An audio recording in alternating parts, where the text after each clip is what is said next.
kahit mga magulang, kahit mga Christians, hindi na natin tinutuwid yung mali. Basta sa atin, di dapat loving tayo. You see, Christians, loving. Pag mali na, hindi, sasabihan mo na. Hindi naman masama magsabi sa tama lang paraan. Nakuha natin? Hindi naman yung parang nagwawala, mali ang pinagagawa mo.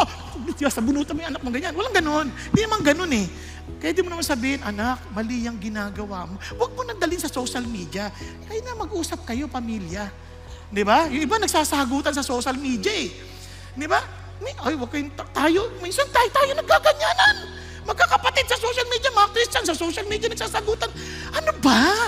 Sundin natin yung Bible. Go to one-on-one, privately. Usap tayo. Para maayos, huwag sa social media. Kasi may mga nanggagatong dyan, mga demonyo. Sige pa. Nagpagatong ng apoy. Di ba? Hindi mabuti yun.